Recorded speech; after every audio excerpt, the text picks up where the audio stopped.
Okay, Courtney, can you tell me a little bit about the work that you do as all of these things? As all of these things. All of these okay.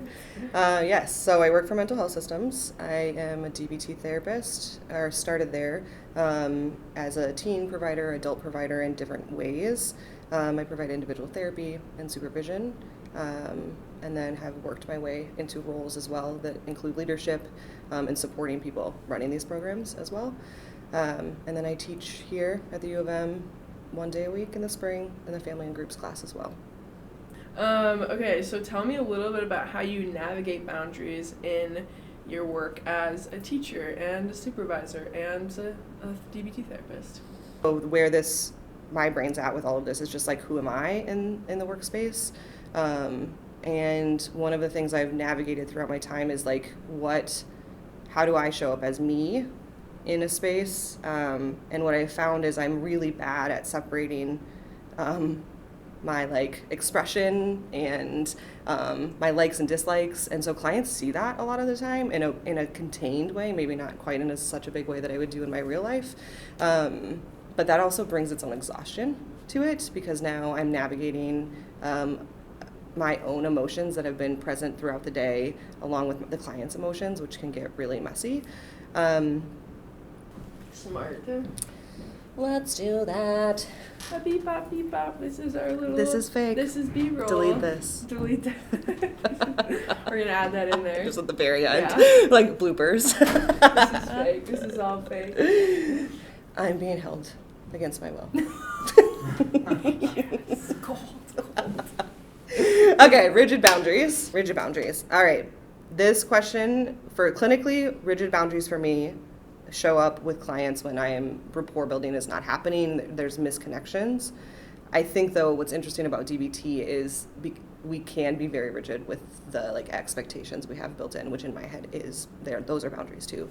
And so I think I certainly know when I hear someone being rigid with boundaries within our professional setting, I can feel a physical reaction of wait, you did what?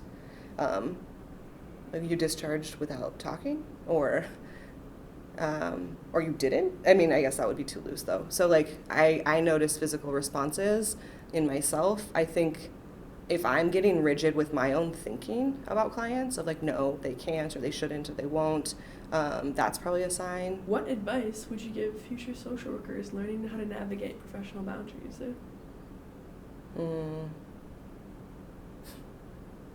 I mean, practice makes perfect, but not really, because it's always evolving.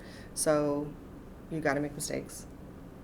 And we have to be self-reflective enough to figure out what those are and own them. I think so many of us, we make mistakes and we hide, we withdraw, right? Shame, love, secrecy. And so then you're going to just reinforce this shame spiral by not attending to those mistake areas or the areas where we can grow.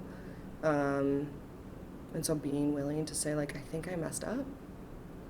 What could I have done differently here? Why did this happen?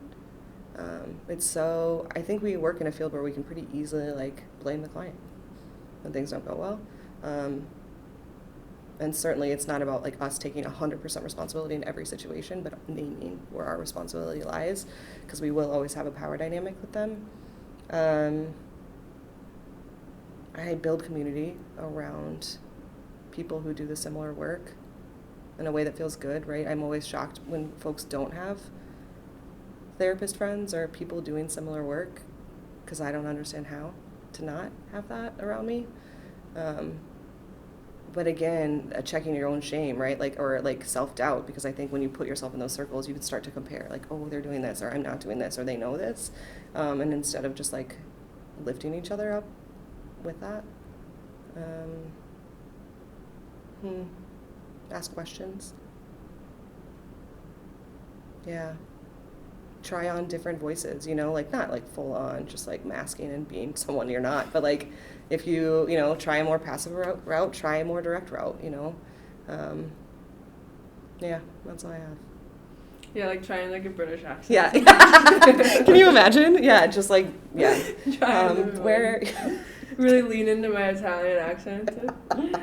Can you even imagine the confusion a client would Yeah, so have? you want a pasta sandwich for lunch.